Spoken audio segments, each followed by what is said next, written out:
Hello friends, स्वागत है आपका आपके अपने यूट्यूब चैनल जॉब्स हमसफ़र पे। तो फ्रेंड्स, आज का वीडियो काफ़ी शानदार रहने वाला है। आज कवर करेंगे बीपीएससी मेंस एग्ज़ाम का जीएस पेपर 2 का एक बहुत ही महत्वपूर्ण टॉपिक, और वह टॉपिक है फ्रेंड्स पॉपुलेशन, जो इकोनॉमिक्स और ज्योग्राफी सेक्शन में कवर होगा। ठीक है फ्रेंड्स, तो चलिए हम लोग पॉपुलेशन के सारे एस्पेक्ट्स को देखेंगे, जिसमें देखेंगे population as a population explosion कितना खतरनाक है और पॉपुलेशन एज ए डिविडेंड कितना फ़ायदेमंद है। तो चलिए स्टार्ट करते हैं इस वीडियो को अपने देव वाक्य से, चलो ग्रामीण प्रशासन में। साथ ही साथ फ्रेंड्स, आपसे एक छोटी सी रिक्वेस्ट, यदि आप मेरे चैनल पर नए हैं तो इस चैनल को सब्सक्राइब कर लीजिए, इस वीडियो को लाइक कर दीजिए और अपने दोस्तों के साथ शेयर भी कर दीजिए। तो फ्रेंड्स, हम लोग देखेंगे जो प्रेजेंट सिनेरियो में जिस तरह से पॉपुलेशन के क्वेश्चंस एग्जाम में आ रहे हैं इकोनॉमिक डेवलपमेंट को जोड़ करके, तो हम उस रूप में भी इसे देखेंगे। तो चलिए स्टार्ट करते हैं इस वीडियो को। जैसा कि आप फ्रेंड्स यहाँ पर देख रहे होंगे, ये पॉपुलेशन का टॉपिक है और इसमें जो माइंड मैप यहाँ पे किया हुआ है कि कौन कौन से सेक्शन आपको हम कवर करेंगे, उन सेक्शंस को मैं पहले बता देता हूँ।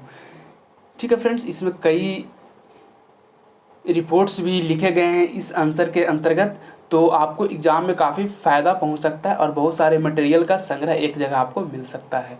ठीक है, तो पहले हम इंट्रो देंगे पॉपुलेशन को। ठीक है, पॉपुलेशन के बारे में इकोनॉमिक डेवलपमेंट से जोड़ते हुए।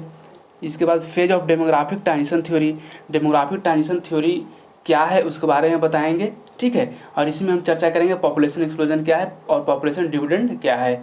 ठीक है, उसके बाद फिर पॉपुलेशन एक्सप्लोजन के कारण, पॉपुलेशन एक्सप्लोजन के क्या क्या कारण है भारत में और वर्ल्ड में, दोनों देखेंगे।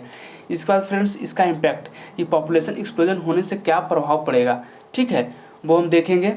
जैसे हैवी प्रेशर ऑन रिसोर्सेस हो जाता है, अनएम्प्लॉयमेंट जैसा सिचुएशन क्रिएट हो जाता है। ठीक है, पॉवर्टी बढ़ने के चांसेस हो जाते हैं। ठीक है, इसके बाद देखेंगे स्टेप टेकन, कौन कौन से स्टेप्स गवर्नमेंट के द्वारा लिया गया है ताकि पॉपुलेशन एक्सप्लोजन का जो सिनेरियो है उसे पॉपुलेशन डिविडेंड में कन्वर्ट किया जाए। ठीक है, इसके बाद फ्रेंड्स हम पढ़ेंगे पॉपुलेशन डिविडेंड क्या होता है, जिसे डेमोग्राफिक डिविडेंड भी कहा जाता है, तो उसके बारे में चर्चा करेंगे, उसका डिफिनेशन देखेंगे। साथ ही साथ positive aspects of population dividend, population dividend के क्या सकारात्मक आयाम है उसे भी कवर करेंगे। इसके बाद पॉपुलेशन डिविडेंड को यूटिलाइज करने के लिए गवर्नमेंट कौन कौन सी स्कीम लाई है वो भी चर्चा करेंगे। यानी आपका यहाँ पे पूरा क्वेश्चंस एक कवर हो जाएगा। इसमें आपको population as a population explosion भी पूछ सकता है क्वेश्चन एग्जाम में, या फिर population as a population dividend, ये भी एक स्पेशल क्वेश्चन हो सकता है, या फिर दोनों को मर्ज करके पूछ सकता है। तो फ्रेंड्स, आपके पास इतना कंटेंट होगा कि आप इसे अलग अलग भी लिख सकते हैं 4 पेजेज में, जो बीपीएससी का रिक्वायरमेंट है। ठीक है, और उसके बाद यदि दोनों एक ही साथ पूछे तो आप उसको मर्ज भी कर सकते हैं। तो चलिए स्टार्ट करते हैं। देखिए, पॉपुलेशन का क्वेश्चन आया तो आपको इस तरह का इंट्रो देना चाहिए, जिससे आपका एक ऐसा इंट्रो होता है जो मतलब कि कनेक्टिंग इंट्रो है, जिसमें पॉपुलेशन को हम इकोनॉमिक डेवलपमेंट से जोड़ करके दिखा रहे हैं। देखिए, for economic development there are 2 important resource. देखिए, इकोनॉमिक डेवलपमेंट के लिए 2 महत्वपूर्ण रिसोर्सेज होते हैं, 2 महत्वपूर्ण संसाधन होते हैं। उसमें पहला है ह्यूमन रिसोर्स, जिसमें पहला मानव संसाधन है, और दूसरा इकोनॉमिक रिसोर्स, जिसमें एक आपका आर्थिक संसाधन है। यानी इकोनॉमिक डेवलपमेंट के लिए 2 रिसोर्सेज होने चाहिए, पहला ह्यूमन रिसोर्स, दूसरा इकोनॉमिक रिसोर्स। ठीक है, अब ह्यूमन रिसोर्स के बारे में हमको पढ़ना है, क्योंकि हम पॉपुलेशन जो है ह्यूमन रिसोर्स के अंतर्गत आता है। तो human resource are the most important, इसमें ह्यूमन रिसोर्स है जो बहुत ज़्यादा इम्पॉर्टेंट है। ठीक है, इट्स बेस इज पॉपुलेशन, इसका आधार क्या है, जनसंख्या है। There are 2 parts of economic utility of population. देखिए, पॉपुलेशन का भी 2 इकोनॉमिक यूटिलिटी है। देखिए, population as a consumer and population as a producer, इसका 2 यूटिलिटी है कंज्यूमर पॉपुलेशन का, as a consumer and as a producer. कि वही पॉपुलेशन है जो एक है जो आपका कंज्यूम करता है, और वही पॉपुलेशन है जो एक प्रोड्यूस करता है। तो दोनों का यहाँ पे यूटिलिटी है इकोनॉमिक डेवलपमेंट में। ठीक है, इसके बाद देखेंगे फ्रेंड्स कि फॉर द ह्यूमन रिसोर्स, अब देखिए ह्यूमन रिसोर्स बोल रहे हैं, तो ह्यूमन रिसोर्स होने के लिए क्या होना चाहिए, प्रोडक्टिव पार्ट ज़्यादा होना चाहिए देन कंज्यूमर पार्ट। यानी कि 100 लोग हैं, उसमें से एटलीस्ट मतलब कि मोर देन हाफ्स, यानी 51 लोग यदि कम से कम प्रोडक्शन में इंडल्ज हैं, जो प्रोड्यूस कर रहे हैं किसी न किसी गुड्स को, और 49 लोग हैं जो क्या कर रहे हैं, कंज्यूम कर रहे हैं। तो इस सिचुएशन को हम लोग बोलते हैं क्या, डेमोग्राफिक डिविडेंड वाला सिचुएशन। ठीक है, यानी कि आपका बोल सकते हैं कंज्यूमर से ज़्यादा प्रोड्यूसर हो। ठीक है फ्रेंड्स, चलिए नेक्स्ट देखते हैं phase of demographic transition theory. अब डेमोग्राफिक ट्रांजिशन थ्योरी का क्या होता है उसे हम देखेंगे। देखिए डेमोग्राफिक ट्रांजिशन थ्योरी एक ऐसा थ्योरी है जिसके अंतर्गत हम लोग देखते हैं कि किसी भी देश का जनसंख्या है जो किसके अंतर्गत आ रहा है। जैसे टोटल जो देश की जनसंख्या है 3 भागों में हम लोग बांट सकते हैं, ठीक है फ्रेंड्स।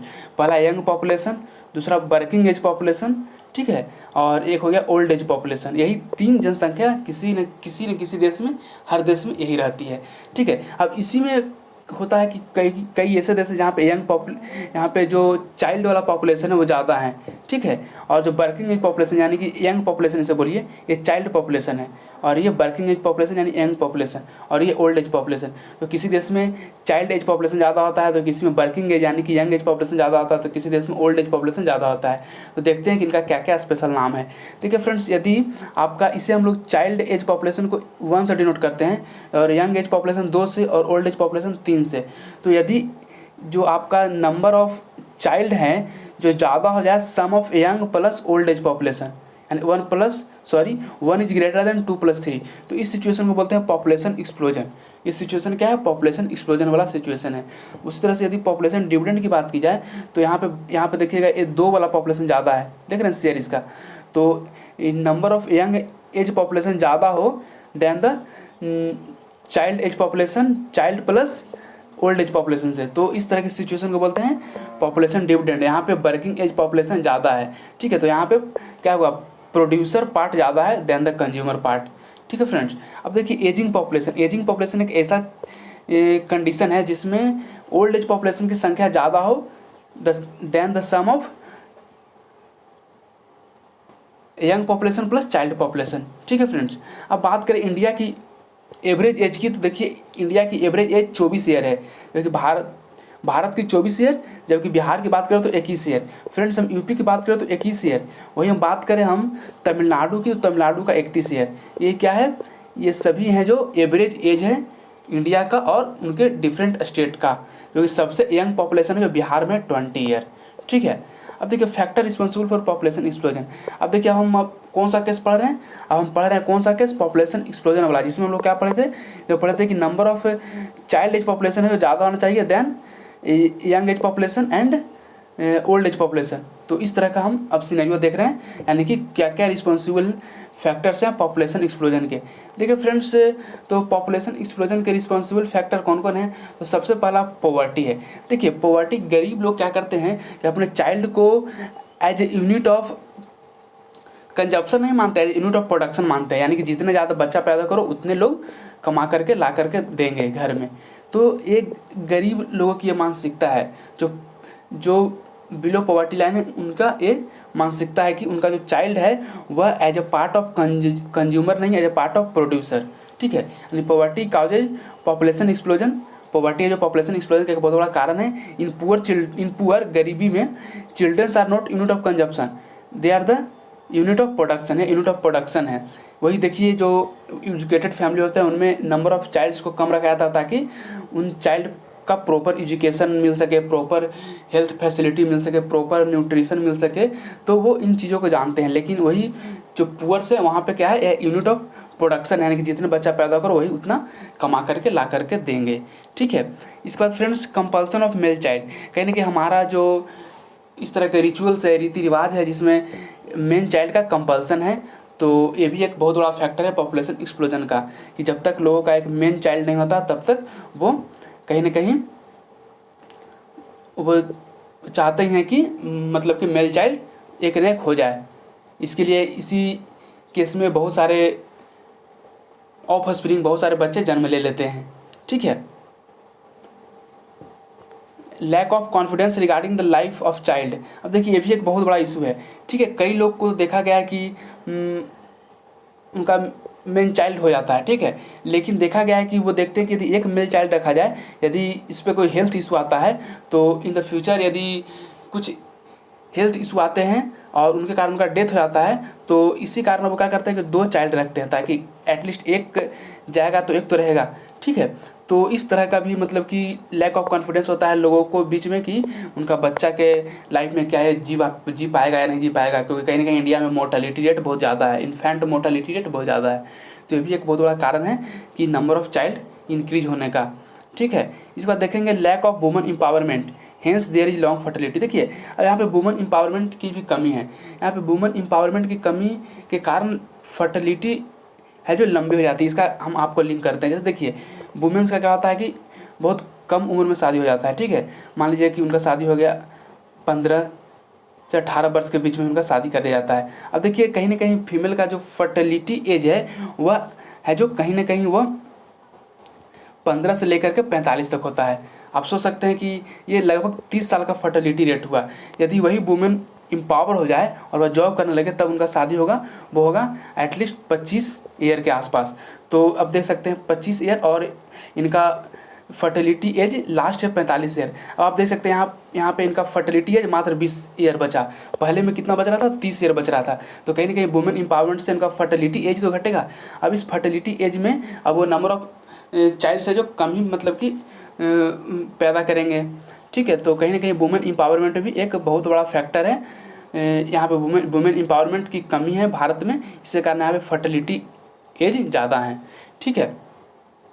अब देखिए according to study of the 9th 5-year plan, जो 9वीं पंचवर्षीय योजना का एक स्टडी है, उसमें कहता है कि 20% ऑफ बर्थ्स आर अनडिजायर, यानी कि देखा गया कि 100 में से 20 बच्चे का जन्म है जो अनडिजायर तरीके से हो गया, यानी कि माता पिता उनका जन्म नहीं चाहते थे फिर उनका जन्म हो गया। तो ये भी एक कहीं ना कहीं एक बहुत बड़ा फैक्टर है इंडिया में पॉपुलेशन एक्सप्लोजन का, ठीक है। फिर है dominions of agro based economy. यहाँ पे देखा गया है कि एग्रो बेस्ड इकोनॉमी का डोमिनियंस है, ठीक है। तो एग्रो बेस्ड इकोनॉमी होता है जो लेबर इंटेंसिव होता है, तो इसके कारण लोगों को लगता है कि चलो एटलीस्ट 2 से 3 ऑफ स्प्रिंग हो, 2 से 3 बच्चे हो तो वो एग्रीकल्चर में है कि कहीं ना कहीं वो मदद करेंगे, ठीक है। इसके कारण ये भी एक है लोगों के बीच में मानसिकता, क्योंकि यहाँ पे एग्रो बेस्ड इकोनॉमी है जो कि लेबर इंटेंसिव इकोनॉमी है, एक्टिविटी है, इसके कारण यहाँ पे नंबर ऑफ चाइल्ड ज़्यादा हो जाते हैं, ठीक है। इसके बाद फ्रेंड्स इलिटरेसी हाइयर, यहाँ पे देखिए इलिटरेसी बहुत ज़्यादा हाइयर है, इसके कारण पॉपुलेशन भी ज़्यादा बढ़ रही है। यदि लोग जागरूक हो जाएं, वही लोग जो अभी मैं एग्जांपल आपको बताया पुअर वाला, कि पुअर क्या समझता है अपने बच्चे को as a part of producer not a consumer. आप सोच सकते हैं जितना बच्चा पैदा करो उतना ही ज़्यादा वो पैसा ला करके कमा करके देंगे, जबकि वही जब वो लिटरेट हो जाएंगे, जब पढ़ लिख लेंगे तो उनको पता है कि इन बच्चों पर एजुकेशन का खर्च देना होगा, हेल्थ का खर्च देना होगा, न्यूट्रिशन का खर्च देना होगा, इम्यूनाइजेशन का खर्च देना होगा। तो इन सारे खर्च को देख करके वो क्या करते हैं कि नंबर ऑफ चाइल्ड है जो रिड्यूस कर देते हैं, ठीक है। तो इलिटरेसी भी एक बहुत बड़ा फैक्टर है पॉपुलेशन इंक्रीज होने का, पॉपुलेशन एक्सप्लोजन का, ठीक है फ्रेंड्स। फिर लैक ऑफ हेल्थ फैसिलिटी मैं आपको ऑलरेडी बता दिया हूँ कि देखिए कहीं ना कहीं एक तो इन्फेंट मोर्टेलिटी रेट हो जाता है, और साथ ही साथ फ्रेंड्स यही एक मूल कारण है जिसके कारण हाइयर बर्थ रेट इंडिया में है, ठीक है। अब देखिए because of these cause and many other cause the population growth in India has been taken place, और यही मूल कारण है जिसके कारण इंडिया में पॉपुलेशन ग्रोथ है जो इतनी तेज़ी से बढ़ रही है, ठीक है फ्रेंड्स। अब देखिए negative impact of population explosion. अभी हमने क्या पढ़ा, पॉपुलेशन, पहले तो हमने बताया पॉपुलेशन को इकोनॉमिक डेवलपमेंट से जोड़ करके कि देखिए इकोनॉमिक डेवलपमेंट के लिए 2 रिसोर्स की जरूरत होती है, पहला है वह ह्यूमन रिसोर्स, दूसरा है जो इकोनॉमिक रिसोर्स, ठीक है। तो अभी हम पढ़ रहे हैं ह्यूमन रिसोर्स। तो ह्यूमन रिसोर्स के अंतर्गत आता है पॉपुलेशन। तो पॉपुलेशन कहीं ना कहीं ह्यूमन रिसोर्स का एक बहुत बड़ा बेस है क्या, पॉपुलेशन, ठीक है। और पॉपुलेशन का 2 आपका यहाँ पे ब्रांच यहाँ पे बाइफर्केट होता है, population as a consumer and population as a producer, ठीक है फ्रेंड। अब फिर हमने डेमोग्राफिक ट्रांजिशन थ्योरी पढ़ी। तो डेमोग्राफिक ट्रांजिशन थ्योरी में हम लोगों ने देख करके बांटा कि यंग पॉपुलेशन, इसके बाद फिर यहाँ पे child population, young age population और फिर ओल्ड एज पॉपुलेशन। इसके बाद इनमें 3 केस मैंने बनाया, एक पॉपुलेशन एक्सप्लोजन का, एक केस मैंने बनाया पॉपुलेशन डिविडेंड का और एक केस ओल्ड एज पॉपुलेशन का, ठीक है फ्रेंड्स। चलिए तो एग्जाम्पल मैं ले लूँ तो ओल्ड एज पॉपुलेशन का एग्जाम्पल हो जाएगा जापान में ओल्ड एज पॉपुलेशन की जनसंख्या ज़्यादा बढ़ गई है। चाइना भी, वहाँ पे भी ओल्ड एज पॉपुलेशन की संख्या बढ़ गई है, तभी यहाँ पे चाइना है जो वहाँ पे 1 चाइल्ड कंपल्सन था उसे हटा दिया है चाइनीज गवर्नमेंट, ठीक है। जबकि इंडिया की बात करें तो यहाँ पे यंग एज पॉपुलेशन ज़्यादा है, अप्रॉक्स 63.4% पॉपुलेशन है जो यंग एज पॉपुलेशन है इंडिया का। तो मैंने आपको एग्जाम्पल भी बता दिया, ठीक है। चलिए नेक्स्ट देखते हैं कि negative impact of population explosion, कि आखिर नेगेटिव इम्पैक्ट क्या है पॉपुलेशन एक्सप्लोजन का, ठीक है। तो सबसे पहले नेगेटिव इम्पैक्ट पड़ेगा आपकी poverty cycle, A trap in the vicious cycle of poverty, आप ऐसे लिख सकते हैं। यहाँ पे आप एक डायग्राम बना सकते हैं। यहाँ पे देखिए पॉपुलेशन बढ़ेगा, ठीक है, तो यहाँ पे क्या होगा, अनएम्प्लॉयमेंट क्रिएट होगा, बेरोजगारी क्रिएट होगी, बेरोजगारी क्रिएट होगी, फिर से पॉवर्टी आएगा, फिर पॉपुलेशन बढ़ेगा, क्योंकि पुअर लोग क्या समझते हैं अपने चाइल्ड को एज यूनिट ऑफ प्रोडक्शन। ठीक है, तो आप इस तरह का आप एक एल्गोरिथम बना सकते हैं, एक डायग्राम बना सकते हैं। ठीक है, पॉपुलेशन बढ़ेगा, अनएम्प्लॉयमेंट बढ़ेगी, बेरोजगारी बढ़ेगी, अब अनएम्प्लॉयमेंट बढ़ेगी तो पॉवर्टी बढ़ेगी, यानी कि वह है जो गरीबी बढ़ेगी, गरीबी बढ़ेगी तो फिर पॉपुलेशन बढ़ेगा। तो इस तरह से विशियस साइकिल में ट्रैप हो जाता है। यह एक बहुत ही बड़ा नेगेटिव इम्पैक्ट है पॉपुलेशन एक्सप्लोजन का। नेक्स्ट है friends, excessive expenditure on social infrastructure. अब देखिए, जैसे ही यदि ज़्यादा पॉपुलेशन हो जाए, जैसे अब देखिए कि अब चिल्ड्रन का ही पॉपुलेशन ज़्यादा हो या फिर वर्किंग एज को छोड़ करके ओल्ड एज पॉपुलेशन ज़्यादा हो, तो ओल्ड एज पॉपुलेशन ज़्यादा हो और चिल्ड्रन का पॉपुलेशन ज़्यादा हो, तो इनमें हेल्थ का इशू होता है, दोनों में, चाइल्ड में भी और ओल्ड एज पॉपुलेशन में। तो गवर्नमेंट को बहुत सारी उनका पैसे खर्च करने पड़ेंगे बजट का हेल्थ पे। ठीक है, अब चिल्ड्रन के लिए एजुकेशन पर खर्च करना पड़ेगा। अब बहुत सारे पॉपुलेशन जब बढ़ जाएगी तो फूड सिक्योरिटी पे उनका पैसा खर्च करना होगा, क्योंकि आखिर उन्हें फूड सिक्योरिटी तो देना ही देना है ना। नेशनल फूड सिक्योरिटी एक्ट 2013 के अंतर्गत, इसके अंतर्गत नेशनल फूड सिक्योरिटी एक्ट 2013 के अंतर्गत 2 रुपये के.जी. आपको व्हीट देना है, गेहूँ 3 रुपये के.जी. आपको चावल देना है, और 1 रुपये के.जी. आपको कोर्स ग्रेन यानी कि मोटा अनाज गवर्नमेंट को देनी है, पीडीएस के थ्रू, पब्लिक डिस्ट्रीब्यूशन सिस्टम के थ्रू, जो कि एनएफएसए एक्ट 2013 में ये वर्णित है। ठीक है, तो यहाँ पे देखिए, मैं पहले आपको बताया कि पॉवर्टी साइकिल कहीं ना कहीं इन्हेंस होगा, प्रमोट होगा, और फिर ऐसा भी लिख सकते हैं कि trap in the vicious cycle of poverty, और डायग्राम बना सकते हैं जो मैंने आपको बताया। ठीक है, नेक्स्ट है excessive expenditure on social infrastructure. अब गवर्नमेंट को सोशल इंफ्रास्ट्रक्चर पर ज़्यादा खर्च करना होगा, जैसे हेल्थ इशू हो गया, एजुकेशन इशू हो गया, फूड सिक्योरिटी हो गया। इसके बाद देखिए फ्रेंड्स, एक्सेस ऑफ अनएम्प्लॉयमेंट। अब कहीं ना कहीं जैसे ही आप खुद सोच लीजिए कि पॉपुलेशन बढ़ेगा तो उतने जिस इंटेंसिटी से पॉपुलेशन बढ़ रही है उतनी इंटेंसिटी से जॉब बढ़ेगी नहीं, तो कहीं ना कहीं बहुत सारे लोग अनएम्प्लॉयड हो जाएंगे, बहुत सारे लोग बेरोजगार हो जाएंगे। उस तरह से फ्रेंड्स नेक्स्ट है excessive pressure on the urban and the rural infrastructure, यानी कि रूरल और अर्बन इंफ्रास्ट्रक्चर पे एक्सेसिव प्रेशर आ जाएगा। आप खुद सोच सकते हैं, जैसे ही जनसंख्या बढ़ेगी तो मान लीजिए कि ये आपका एक पार्ट ऑफ लैंड है, इस पर किसी का मतलब कि 4 बच्चे होते हैं, तो इस लैंड को 4 भागों में बांट दिया जाएगा। वही तो यहाँ पे कहीं ना कहीं अब जो एक परिवार आराम से इस लैंड पे अपना जीवन निर्वाह कर रहा था, लेकिन अब ये 4 भाग में हो जाएंगे, तो वह जो इस लैंड पे अपना जीवन निर्वाह नहीं कर पाएंगे। ठीक है, और इसके कारण क्या होगा कि एक्सेसिव प्रेशर क्रिएट हो जाएगा। ठीक है, और फ्रेंड्स आप बात कर सकते हैं एक्सेसिव प्रेशर ऑन रिसोर्स पे भी एक्सेसिव प्रेशर क्रिएट होगा।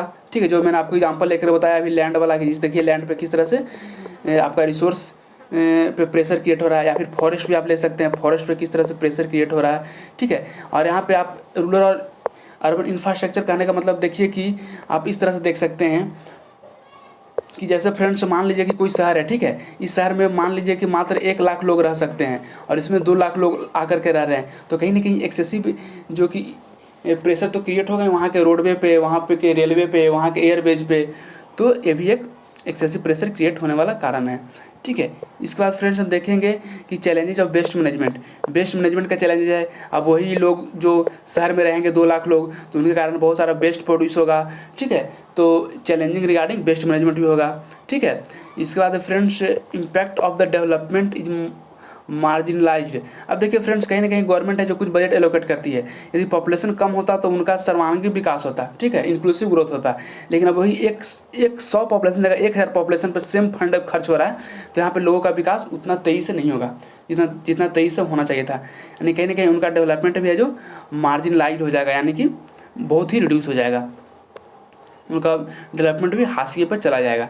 तो फ्रेंड्स हम यहाँ पे देखें कि overall because of excessive population impact of the development become marginalised, कहीं ना कहीं डेवलपमेंट का इम्पैक्ट है जो मार्जिनलाइज्ड हो जाएगा। ठीक है, तो हमने इन सारे नेगेटिव इम्पैक्ट को देखे, जैसे trap in vicious cycle of poverty, excessive expenditure on social infrastructure, example आप लेकर के दिखा दीजिएगा, हेल्थ पे खर्च करना पड़ेगा, एजुकेशन पे, फूड सिक्योरिटी पे। फिर तीसरा है एक्सेसिव अनएम्प्लॉयमेंट की सिचुएशन क्रिएट हो जाएगी। फिर excessive pressure on urban and rural infrastructure, urban and rural infrastructure पे एक्सेसिव प्रेशर क्रिएट होगा। रिसोर्सेज पे एक्सेसिव प्रेशर क्रिएट होगा, जैसे लैंड पे, जैसे फॉरेस्ट पे, जैसे मिनरल्स पे। ठीक है फ्रेंड्स। इसके बाद फिर challenges regarding best management regarding challenges आपका क्रिएट वहाँ पे होगा। फिर कहीं ना कहीं डेवलपमेंट पे जो मार्जिनलाइज हो जाएगा। तो ये इसका नेगेटिव इफेक्ट था पॉपुलेशन एक्सप्लोजन का। अब देखिए गवर्नमेंट को भी तो ये दिख तो रही है कि इंडिया में जो पॉपुलेशन एक्सप्लोजन हो रहा है तो इसे कैसे कम किया जाए। तो गवर्नमेंट ने जो बहुत सारी मतलब कि स्टेप्स उठाई हैं, ठीक है, और कुछ सुझाव भी बहुत सारे इकोनॉमिस्ट दिए हैं कि कैसे है जो पॉपुलेशन एक्सप्लोजन का कंडीशन को रोका जा सके, ठीक है। देखिए एक डेवलपमेंट है जो बहुत बड़ा इंपॉर्टेंट कंट्रासेप्टिव है पॉपुलेशन एक्सप्लोजन का, ठीक है। आप डेवलपमेंट करके ही पॉपुलेशन एक्सप्लोजन को रोक सकते हैं। तो पहला आप लिख सकते हैं कि पॉपुलेशन को रिड्यूस करने के लिए डेवलपमेंट एक बहुत बड़ा कंट्रासेप्टिव है, ठीक है। जैसे ही डेवलपमेंट होगा आप इस एल्गोरिथम को बना सकते हैं।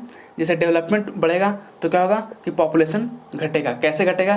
जब डेवलपमेंट लोगों के बीच में बढ़ेगी तो उनके लिए वो एजुकेशन ले सकेंगे आसानी से, उनको हेल्थ फैसिलिटी मिलेगी, ठीक है। तो इसके कारण जब उनके पास एजुकेशन आएगा तो उनको पता चलेगा कि देखिए ये जो कहीं ना कहीं जो नंबर ऑफ चाइल्ड यदि हम बढ़ाते हैं तो हम पे ही एक्स्ट्रा प्रेशर क्रिएट होगा, ठीक है।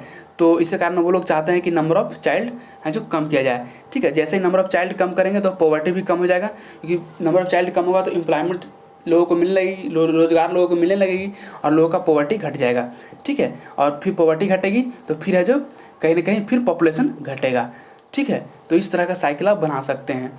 नेक्स्ट है फ्रेंड्स कि according to the famous economist Amartya Sen, women empowerment is the most important way to check population growth. देखिए पॉपुलेशन ग्रोथ को रोकने के लिए एक बहुत इंपॉर्टेंट मतलब कि स्टेप है जो अमर्त्य सेन जी के द्वारा बताया गया है, वह है वुमेन एम्पावरमेंट, यानी कि वुमेन को एम्पावरमेंट कीजिए। जैसे हमने आपको बताया भी था पहले ही कि आप वुमेन एम्पावरमेंट से क्या होगा, तो वुमेन एम्पावरमेंट से होगा कि वो भी क्या होंगी कि पब्लिक पार्टिसिपेशन में इंडल्ज हो जाएंगी, ठीक है। और इसके कारण उनका कहीं ना कहीं जो फर्टिलिटी एज है वह रिड्यूस होगा, फर्टिलिटी एज रिड्यूस होगा। तो इसके कारण क्या होगा कि टाइम टू गिव बर्थ है जो कमेगा और वो कम बच्चों को जन्म देगी। तो यदि वुमेन एम्पावरमेंट होती है तो मैरिज एज बढ़ जाएगा। मैरिज एज बढ़ने के कारण क्या है, तो पब्लिक पार्टिसिपेशन, क्योंकि वो जॉब में इंडल्ज रहेगी तो फर्टिलिटी एज घटेगा, फर्टिलिटी एज घटेगा तो टाइम टू गिव बर्थ है जो रिड्यूस होगा। इसके कारण नंबर ऑफ चिल्ड्रन भी रिड्यूस हो जाएंगे, ठीक है। अब ठीक है फ्रेंड्स, नेक्स्ट है step of the mother child welfare. मैंने यही बताया था कि एक बहुत बड़ा कारण है कि क्या होता है कि इन्फेंट मोर्टेलिटी रेट ज़्यादा है, क्योंकि बच्चे हैं जो लोगों को इस विश्वास ही नहीं रहता है कि बच्चे जो जन्म ले रहा है वो बच पाएगा या नहीं बच पाएगा, तो इस कारण वो एक और बच्चे को जन्म दे देते हैं। तो कहीं ना कहीं गवर्नमेंट यदि हेल्थ फैसिलिटी को सुधार दे और बहुत सारी ऐसी स्कीम चलाएं जो मदर और चाइल्ड वेलफेयर के लिए हो, तो लोगों को विश्वास बढ़ेगा और वो हैं जो नंबर ऑफ चाइल्ड को रिड्यूस कर सकते हैं, ठीक है। तो गवर्नमेंट को क्या करना चाहिए, जैसे गवर्नमेंट कर भी रही है, इम्यूनाइजेशन स्कीम मिशन इंद्रधनुष के तहत चला रही है, वैक्सीनाइजेशन स्कीम चला रही है, पोषण अभियान जो कि आंगनबाड़ी के थ्रू लोगों को न्यूट्रिशन दिया जा रहा है बच्चे को और उनके जच्चे यानी कि उनके मदर को भी, ठीक है। और उसके बाद friends ICDS integrated child development scheme चलाई जा रही है, ठीक है। इसके अंतर्गत देखा जाता है कि आंगनबाड़ी केंद्र पे लोगों को बहुत सारी न्यूट्रिशंस वाली वस्तुएं दी जाती है। जैसे आप ले सकते हो कि बच्चे को एग्स प्रोवाइड की जाती है, अंडे प्रोवाइड की जाती है, साथ ही साथ प्रेग्नेंट वुमेन को प्रोटीन की पूर्ति के लिए उन्हें है जो कहीं ना कहीं सोयाबीन दिया जाता है, साथ ही साथ बहुत सारी दालें दी जाती हैं, ठीक है फ्रेंड्स। तो गवर्नमेंट इस तरह की स्कीमें ला रही है और चला भी रही है, ठीक है। To integrate all other policy with the population policy. ठीक है, गवर्नमेंट को एक चाहिए कि जितनी भी हमारे पॉलिसी हैं उन पॉलिसी को गवर्नमेंट पॉलिसी से जोड़ दिया जाए। जैसे हमारे हेल्थ पॉलिसी है तो उसको भी आप गवर्नमेंट पॉलिसी से जोड़ दीजिए, इन्वायरमेंट पॉलिसी है तो उसे भी आप गवर्नमेंट पॉलिसी से जोड़ दीजिए, फूड सिक्योरिटी पॉलिसी है तो उसे भी आप पॉपुलेशन पॉलिसी से जोड़ दीजिए। इससे क्या होगा फ्रेंड्स कि कहीं ना कहीं बेटर इम्प्लीमेंटेशन होगा, ठीक है, हमारा स्कीम्स का भी, और कहीं ना कहीं एक इफेक्टिव वे होगा to reduce the population explosion, ठीक है। नेक्स्ट है to check birth undesired child, मतलब अनडिजायर्ड चाइल्ड के बच्चों को जन्म को रोकने के लिए family planning scheme expansion is required. तो फैमिली प्लानिंग स्कीम को प्रमोट करना चाहिए, ठीक है। और इसी के अंतर्गत है जो प्रोवाइड फ्री कंट्रासेप्टिव, उनको फ्री कंट्रासेप्टिव प्रोवाइड किया जाए और साथ ही साथ उन्हें है जो अवेयरनेस फैलाया जाए लोगों के द्वारा। मतलब कुछ ऐसे ट्रेंड टीम जाएँ लोगों को उनके कॉन्स के बारे में, उनके नेगेटिव इम्पैक्ट के बारे में, पॉपुलेशन एक्सप्लोजन के नेगेटिव इम्पैक्ट के बारे में लोगों को बताए, लोगों को समझाए, तो कहीं ना कहीं इससे पॉपुलेशन एक्सप्लोजन को रोका जा सकता है। ठीक है फ्रेंड्स, कहीं ना कहीं प्रधानमंत्री ग्राम सड़क योजना है जो इंफ्रास्ट्रक्चर के लिए एक बहुत ही महत्वपूर्ण है रूरल एरियाज में, वो एक महत्वपूर्ण इंपॉर्टेंट रोल प्ले किया है। क्योंकि फ्रेंड्स देखिए, प्रधानमंत्री ग्राम सड़क योजना जब से बन गई है, इससे क्या हुआ है कि सबसे पहले तो जो प्रेग्नेंट वुमेन होती हैं वो आराम से शहर चली जाती हैं बाई रोडवेज। ठीक है, इसके कारण उनका इंस्टीट्यूशनल डिलीवरी होता है, और इंस्टीट्यूशनल डिलीवरी सेफ डिलीवरी होता है। ठीक है, और फ्रेंड्स हम बात करें तो जिस तरह से ये जो प्रधानमंत्री ग्राम सड़क योजना के अंतर्गत जो रोड बनी है, तो वो विलेज को कहीं ना कहीं वह जोड़ दिया है, वह ब्लॉक से जोड़ दिया है। ठीक है, तो ब्लॉक से जोड़ दिया, तो इसके कारण अब बच्चे और बच्चियाँ दोनों हैं जो यानी अब एजुकेशन ले रही हैं, जिसके कारण वुमेन एम्पावरमेंट हो रहा है। ठीक है, तो ये कहीं ना कहीं एक बहुत बड़ा फैक्टर है प्रधानमंत्री ग्राम सड़क योजना इन्फेंट चाइल्ड मोर्टेलिटी रेट्स को रिड्यूस करने में। ठीक है, अब देखिए फ्रेंड्स, तो गवर्नमेंट है जो ये सब स्टेप ली हैं through these major population policy 2000 is under implementation. देखिए, एक पॉपुलेशन पॉलिसी भी है 2000, वो भी अंडर इम्प्लीमेंटेशन है। इसमें पॉपुलेशन पॉलिसी में बोला गया है वॉलंटरी बेसिस पे, यानी इच्छा के अनुसार आपको क्या करना है कि नंबर ऑफ चाइल्ड नॉर्म्स है उसको रिड्यूस करना है। ठीक है, ऐसा नहीं आपको कोई फोर्सफुली नहीं है। ठीक है, ऐसा इसमें नंबर ऑफ चाइल्ड को रिड्यूस यहाँ पे करना है। ठीक है, तो देखिए इसका असर भी पड़ा है, जो हमारा पॉपुलेशन पॉलिसी 2000 है 2000 इसका असर भी पड़ा है कि 1991 की बात करें हम तो 1991 में जो फर्टिलिटी रेट था फ्रेंड्स, जो ग्रोथ रेट था भारत का, वो था 2.4%, क्योंकि वही 2001 में है जो यानी 10 साल बाद 2.1% हो गया। और उसके बाद बात करें 2011 की तो वो 1.74 हो गया। तो आप देख सकते हैं कहीं ना कहीं जो गवर्नमेंट की पॉलिसी लाई गई है पॉपुलेशन पॉलिसी, वो काफ़ी इफेक्टिव है। ठीक है, और वो काम कर रही है सही डायरेक्शन में। तो आप इस डाटा को याद कर सकते हैं कि देखिए कहीं ना कहीं गवर्नमेंट की जो पॉलिसी है वह राइट डायरेक्शन में काम कर रही है। जैसे जिस तरह से 1991 में 2.4% ग्रोथ रेट था पॉपुलेशन ग्रोथ रेट, वही 2001 में बात करें फ्रेंड्स तो 2.4 से रिड्यूस होकर के 2.1% पे आ गया था, और वही 2011 में 1.74 रिड्यूस होकर के पॉपुलेशन ग्रोथ रेट आ गया है। ठीक है, क्योंकि बात करें बिहार की, क्योंकि आप देखिए बिहार के कमीशन को आप लिख रहे हैं, बिहार कमीशन को, तो बिहार का डाटा आपको देना है, भले आपसे नहीं पूछा जाए। तो बिहार में भी कहीं ना कहीं पॉपुलेशन ग्रोथ रेट है जो वर्तमान में मोर देन नेशनल एवरेज है। जो हमारा नेशनल एवरेज है 1.74 का, इससे ज़्यादा है ये 2011 के सेंसस के अनुसार 2.5% है। तो इसे भी आप दिखाना है कि देखिए बिहार में सिचुएशन अभी काफ़ी भयावह है, सीवियर है। ठीक है, अब देखिए फ्रेंड्स हम बात करें according to census 2011, the share of the young population is 63.5% in the total population and its situation is the situation of population dividend। देखिए हम बात करें कि सेंसस 2011 के अनुसार इंडिया का जो पॉपुलेशन है फ्रेंड्स, यंग पॉपुलेशन जो 63.5% है। ठीक है, जबकि आपका child plus old age population कितना हो जाएगा, तो वो हो जाएगा लगभग 26.5%। आप देख सकते हैं यहाँ पे कौन सा केस बन रहा है, तो पॉपुलेशन डिविडेंड वाला केस बन रहा है। यहाँ पे number of young population is greater then number of old age population and number of child population. ठीक है, चलिए तो हम देखते हैं कि कहीं ना कहीं इंडिया में पॉपुलेशन डिविडेंड जैसा सिचुएशन है। ठीक है, अब पॉपुलेशन डिविडेंड को हम डिफाइन करते हैं। देखिए मैं फिर से बताता हूँ, मैंने अभी तक आपको क्या बताया है, ताकि आपको यहाँ से अच्छे से सारा कुछ समझ में आ जाए। देखिए सबसे पहले हमने बताया कि इंट्रो बताया मैंने, पॉपुलेशन को इकोनॉमिक डेवलपमेंट से जोड़ करके इकोनॉमिक डेवलपमेंट के लिए दो चीज़ चाहिए। पहला चाहिए इकोनॉमिक रिसोर्स, दूसरा चाहिए वह ह्यूमन रिसोर्स। अब ह्यूमन रिसोर्स के बारे में बताया कि इसका बेस है जो पॉपुलेशन होता है, और ह्यूमन रिसोर्स को हम लोग दो तरह से यूटिलाइज कर सकते हैं। इसका दो इकोनॉमिक यूटिलिटी है, पहला एज ए प्रोड्यूसर और एज ए कंज्यूमर। ठीक है, इसके बाद डेमोग्राफिक ट्रांजिशन थ्योरी की बात की गई, इसमें 3 भाग में इसे बांट करके हमने देखा, और एक डायग्राम भी बनाया था जिसमें number of child population, number of young age population और number of old age population, और इसका 3 केस बना था। ठीक है, इसके बाद हम लोग देखे थे क्या कारण है पॉपुलेशन एक्सप्लोजन का इंडिया में। ठीक है, और इसके बाद क्या क्या इम्पैक्ट पड़ेगा पॉपुलेशन एक्सप्लोजन का वो देखे थे, और इस इम्पैक्ट को कम करने के लिए गवर्नमेंट ने जो कौन कौन सी स्टेप ली है उसके बारे में देखे थे। ठीक है, अब हम देखेंगे पॉपुलेशन डिविडेंड क्या होता है, और पॉपुलेशन डिविडेंड का क्या पॉजिटिव एस्पेक्ट्स है, और फिर गवर्नमेंट इनिशिएटिव देखेंगे क्या क्या गवर्नमेंट है जो स्टेप ली है पॉपुलेशन डिविडेंड को इन्हेंस करने के लिए और उस एनर्जी को यूटिलाइज करने के लिए। ठीक है, चलिए देखते हैं पॉपुलेशन डिविडेंड। इट मीन्स, इसका मतलब होता है when economic start getting benefit from the demographic structure. जो आपका डेमोग्राफिक स्ट्रक्चर है उससे हमारा इकोनॉमी है जो बेनिफिट लेना शुरू कर दे, तो दिस सिचुएशन को हम लोग क्या कहते हैं, पॉपुलेशन डिविडेंड। और इस सिचुएशन में देखा गया है कि यंग एज पॉपुलेशन है जो ज़्यादा होती हैं वह चाइल्ड एज और ओल्ड एज पॉपुलेशन से। ठीक है, तो चलिए हम लोग देख लेते हैं पॉपुलेशन डिविडेंड। ठीक है फ्रेंड्स, तो पॉपुलेशन डिविडेंड का केस क्या होता है मैं फिर से बताता हूँ आपको। इट मीन्स व्हेन इकोनॉमी लिखिए, it means when economy start getting benefit from demographic structure. जब हमारी अर्थव्यवस्था है जो डेमोग्राफिक स्ट्रक्चर से बेनिफिट लेना शुरू कर दे, इस सिचुएशन को पॉपुलेशन डिविडेंड कहा जाता है। And this situation exist when the number of the young population is more then the child and old age population. तो मैंने आपको पहले ही बता दिया है।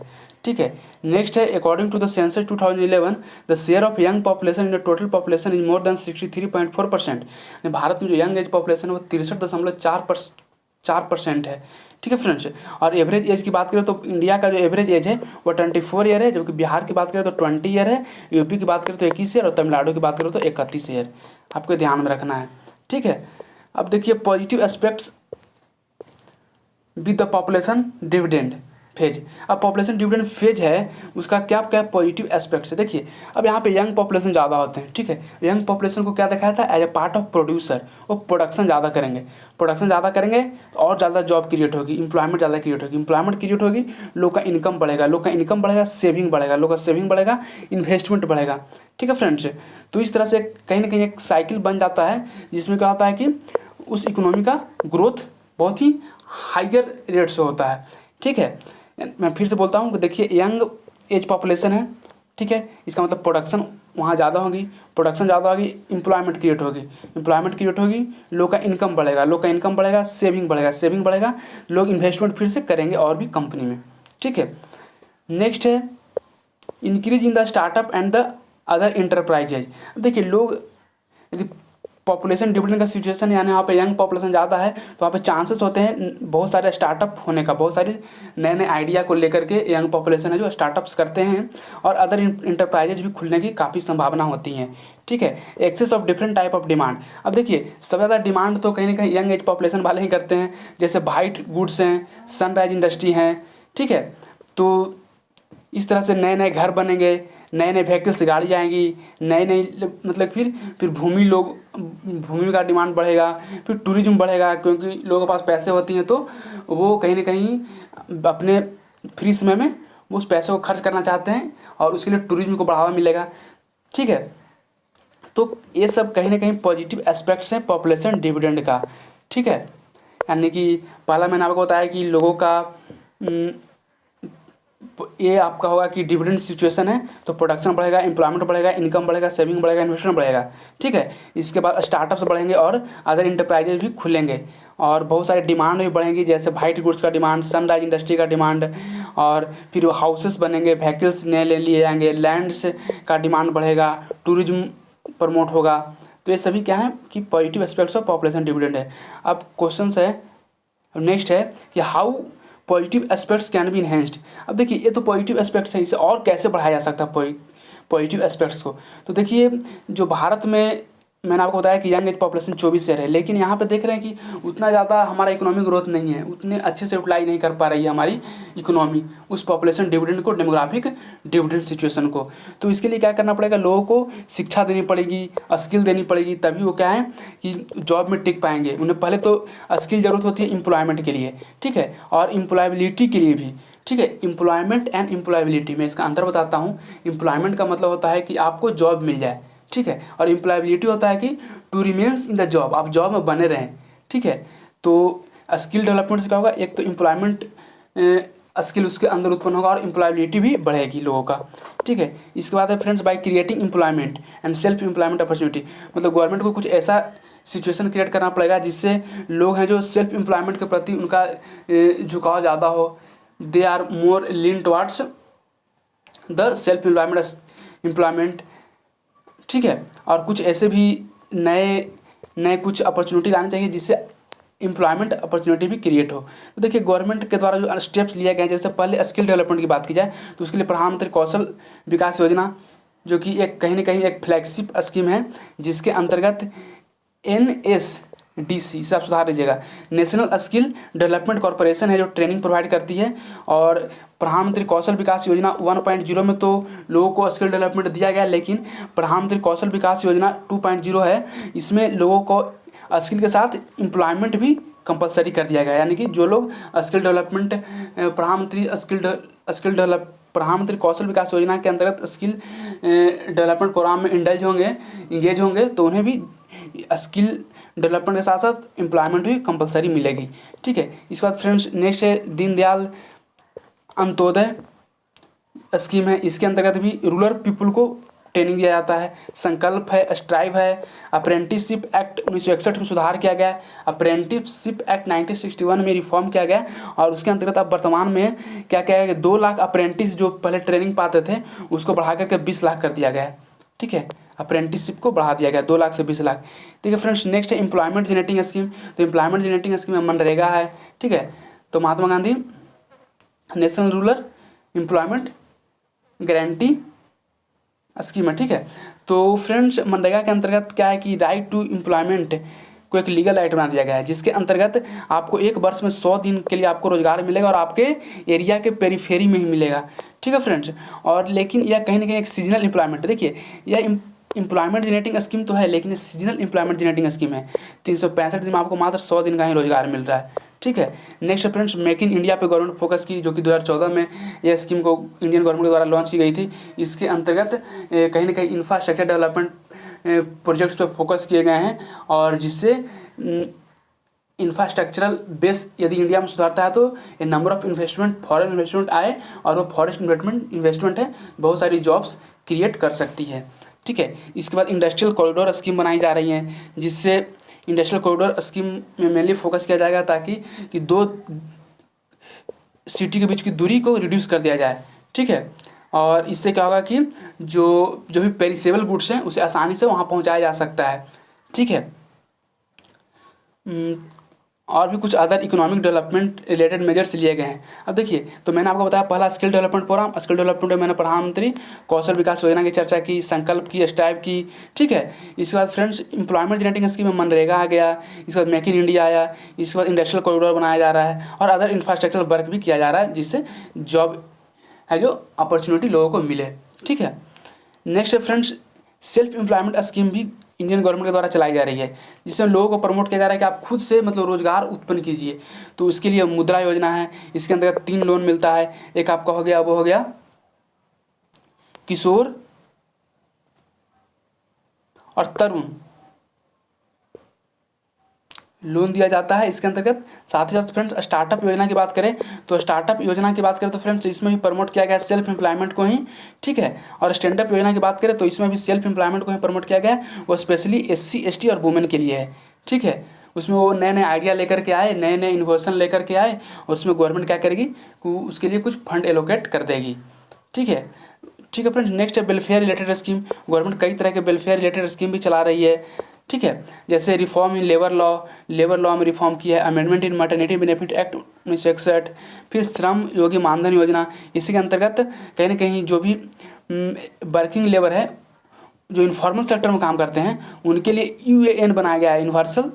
ठीक है, सॉरी, श्रम योगी मानधन योजना में उन्हें पेंशन देने की बात की गई है, क्योंकि दीनदयाल उपाध्याय श्रम जयते योजना में उन्हें UAN नंबर दिया जाएगा, यूनिवर्सल अकाउंट नंबर। ये UN नंबर एक आदमी का फिक्स हो जाएगा। ठीक है, वो किसी भी इन्फॉर्मल सेक्टर में काम करे वो UN नंबर उन्हें देना होगा। ठीक है, और यह एक क्या है, पेंशन अकाउंट है, UN number, universal account number. यानी कि आप यहाँ पर देख सकते हैं कि कई तरह के वेलफेयर स्कीम भी गवर्नमेंट के द्वारा चलाई जा रही है। पहला है reforms in the labour law, दूसरा amendment in maternity benefit act 1961 जो कि 2016 में इसे अमेंडमेंट किया गया था। ठीक है, उसके बाद श्रम योगी मानधन योजना जिसमें इन्फॉर्मल सेक्टर में वर्किंग कर रहे लोगों को पेंशन दिया जाएगा। नेक्स्ट है दीनदयाल उपाध्याय योजना। तो दीनदयाल उपाध्याय योजना में फ्रेंड्स एक जो एम्प्लॉय है उसे UAN दिया जाएगा, यूनिवर्सल अकाउंट नंबर दिया जाएगा, जो कि एक पेंशन अकाउंट होगा। अब देखिए, तो हमने इंडियन गवर्नमेंट की स्कीम देखी कि किस तरह से मतलब डेमोग्राफिक डिविडेंड को यूटिलाइज करने के लिए इंडियन गवर्नमेंट कौन कौन सी स्कीम लाई। अब देखिए, बिहार गवर्नमेंट भी कई तरह की स्कीम लाई है जो कि डेमोग्राफिक स्ट्रक्चर को यूटिलाइज करना चाहती है। जैसे आर्थिक हल युवाओं का बल, इसमें फ्रेंड्स कहीं ना कहीं जो बेरोजगार हैं उन्हें मुख्यमंत्री स्वयं सहायता निश्चय योजना के अंतर्गत ₹1000 उन्हें 2 साल तक मिलती हैं, ठीक है, पर मंथ। तो आप देख सकते हैं कि इससे क्या होगा कि ये पैसे उन्हें नए नए जॉब्स खोजने में मदद कर सकती है, ठीक है। नेक्स्ट है अवसर पढ़े आगे बढ़े। इससे के अंतर्गत 4 लाख तक का लोन है जो बिहार गवर्नमेंट दे रही है at the very less interest, only 4% interest पे उन्हें लोन दे रही है बच्चे को, ठीक है। फिर आरक्षित रोजगार महिलाओं का अधिकार, इसमें 35% रिजर्वेशन दी जा रही हैं। इससे क्या होगा, वुमेन इंपावरमेंट होगा, और वुमेन इंपावरमेंट होगा तो इससे 2 चीज़ सुधरेगी। पहला तो है कि पॉपुलेशन तो रिड्यूस होगा, दूसरी बात है फ्रेंड्स कि पॉपुलेशन रिड्यूस होगा तो पॉवर्टी भी घटेगी इंडिया में और बिहार में। तो गवर्नमेंट बिहार गवर्नमेंट इस तरह के स्कीम पे फोकस कर रही है, ठीक है। इसका provision of self employment under Jeevika के अंतर्गत सेल्फ एम्प्लॉयमेंट का प्रोविजन भी बिहार गवर्नमेंट के द्वारा चलाई जा रही है। अब देखिए various challenges regarding the use of population dividend. देखिए भारत और बिहार में क्या क्या चैलेंजेज है पॉपुलेशन डिविडेंड को यूज करने के रिगार्डिंग। देखिए तो आखिर हमारे यहाँ 63.5% पॉपुलेशन है, 63.4% पॉपुलेशन है जो यंग एज पॉपुलेशन है, यानी कि वह शो कर रहा है डेमोग्राफिक डिविडेंड का सिचुएशन या कंडीशन। लेकिन आखिर हम लोग यूटिलाइज क्यों नहीं कर पा रहे हैं? तो पहला है कि उनके अंतर्गत एजुकेशन और स्किल की कमी है, ठीक है। इसके बाद फ्रेंड्स यहाँ पे lack of skilled human resource in country, जो मैंने आपको बताया, दोनों एक ही चीज़ है। इसके बाद right now main focus was given on short term training. देखिए गवर्नमेंट क्या कर रही है कि शॉर्ट टर्म ट्रेनिंग दे रही है, देखिए तो शॉर्ट टर्म ट्रेनिंग से उन्हें तो एम्प्लॉयमेंट मिल सकती है, लेकिन एम्प्लॉयबिलिटी जो मैंने आपको बताया था टर्म एम्प्लॉयबिलिटी, इसमें जॉब में रहने के लिए एम्प्लॉयबिलिटी की ज़रूरत होती है, ठीक है। तो शॉर्ट टर्म कोर्स से उन्हें एम्प्लॉयमेंट तो मिल जाती है, लेकिन उन्हें एम्प्लॉयबिलिटी उन्हें नहीं मिल पाती है, उनका एम्प्लॉयबिलिटी सिक्योर नहीं हो पाता है, ये भी एक समस्या है, ठीक है। Regional disparity in population dividend, और पॉपुलेशन डिविडेंड में भी रीजनल डिस्पैरिटी है। जैसे साउथ इंडिया का जो एवरेज एज है फ्रेंड्स, जैसे तमिलनाडु का 31 साल है, क्योंकि बिहार का है वो 20 साल है, यूपी का 21 साल, आप देख सकते हैं 10 साल का अंतर है। यानी यहाँ पर डेमोग्राफिक डिविडेंड में भी डिस्पैरिटी है, ठीक है। और ऐसा देखा गया है कि कहीं ना कहीं जो भी साउथ इंडियन है जो वो पॉपुलेशन डिविडेंड को ज़्यादा बेहतर तरीके से इस्तेमाल कर रहे हैं दैन द नॉर्थ इंडिया, ठीक है। इसका friends lack of opportunity of unemployment, देखिए एम्प्लॉयमेंट की भी कंडीशन इंडिया में सही नहीं है, यहाँ पे उस तरह के जॉब लोगों को नहीं मिल पाते हैं, ठीक है। Specially absence of employment in the formal sector, देखिए जो फॉर्मल सेक्टर वहाँ पे एम्प्लॉयमेंट की भी कमी है। जैसे मात्र 12% लोग ही फॉर्मल सेक्टर में जॉब करते हैं, बाकी 88% लोग इनफॉर्मल सेक्टर में जॉब करते हैं। और आपको पता है कि इनफॉर्मल सेक्टर में जो लैक ऑफ अपॉर्चुनिटी है, लैक ऑफ वहाँ पे क्वालिटी की भी कमी है, साथ ही साथ अलाउंस भी कम मिलते हैं, छुट्टी भी कम मिलती है, तो यानी कि लैक ऑफ फैसिलिटी आप बोल सकते हैं इनफॉर्मल सेक्टर के जॉब में होती हैं, ठीक है। फिर slow pace of economic development, एक ये भी कारण है कि हम लोग अपने डेमोग्राफिक स्ट्रक्चर को नहीं यूज कर पा रहे हैं, वो slow pace of economic development, ठीक है फ्रेंड्स। फिर है decline in employment generating capability of agriculture, देखिए कहीं ना कहीं एग्रीकल्चर में भी अब आखिर एग्रीकल्चर सेक्टर कितने लोग को जॉब देगी, ठीक है। तो यदि जॉब दे भी रही तो वो डिस्गाइज अनएम्प्लॉयमेंट का केस है, यानी कि पर यूनिट प्रोडक्टिविटी उस आदमी का 0 है। तो उस तरह से कहीं ना कहीं अब एग्रीकल्चर में भी अब एम्प्लॉयमेंट कमी है, ठीक है। तो विदाउट सॉल्विंग दे चैलेंजेज, जो 4-5 चैलेंजेज मैं आपको बताया, उसको बिना सॉल्व किए हुए डिफ़िकल्ट होगा इंडियन गवर्नमेंट को पॉपुलेशन डिविडेंड को यूटिलाइज करने के लिए, ठीक है। तो ये सब चैलेंजेस था, ठीक है। तो मैंने आपको बताया पॉपुलेशन डिविडेंड क्या होता है, ठीक है। पॉपुलेशन डिविडेंड का पॉजिटिव एस्पेक्ट्स मैंने बताए, ठीक है। इसके बाद गवर्नमेंट कौन कौन से स्टेप चला रही है वो भी मैंने बता दिया, और चैलेंजेस क्या है मैंने वो भी बता दिया। और मैं फिर ये भी बताया कि देखिए ये सब चैलेंजेस को जब तक इंडियन गवर्नमेंट दूर नहीं करती हैं तब तक वह जो प्रॉपर डेमोग्राफिक स्ट्रक्चर का पॉपुलेशन डिविडेंड का इस्तेमाल नहीं कर पाएगी। तो मैंने इसके सारे आयाम को अच्छे से कवर कर दिया फ्रेंड्स। अब देखिए अब जो भी प्रीवियस ईयर के प्रश्न आए हैं उन सारे प्रीवियस ईयर के प्रश्न को आप आसानी से लगा सकते हैं। मैंने काउजेज में भी एटलीस्ट 6 से 7 पॉइंट आपको दे दिए, ठीक है। इम्पैक्ट में 6 से 7 पॉइंट दे दिए, गवर्नमेंट इनिशिएटिव में कई तरह के स्कीम्स को चर्चा कर दी, तो एक तरह से आपका पूरा क्वेश्चन हो जाता है, ठीक है। तो चलिए आप लोग आंसर को लिखिए और लिख करके आप मेरे टेलीग्राम चैनल ज्वाइन कर लीजिए। वहाँ पर आप जो कहीं ना कहीं आप उस आंसर को पोस्ट भी कर सकते हैं ताकि मैं चेक करूँ कि आपका आंसर कैसा है और इसमें क्या सुधार की ज़रूरत है, ठीक है। तो चलिए, thanks for watching this video. At the end of this video फिर से एक छोटी सी रिक्वेस्ट, यदि आप मेरे चैनल पर नए हैं तो इस चैनल को सब्सक्राइब कर लीजिए, इस वीडियो को लाइक कर दीजिए और अपने दोस्तों के साथ शेयर भी कर दीजिए। चलिए, thanks for watching this video. जय हिंद, आपका दिन शुभ हो।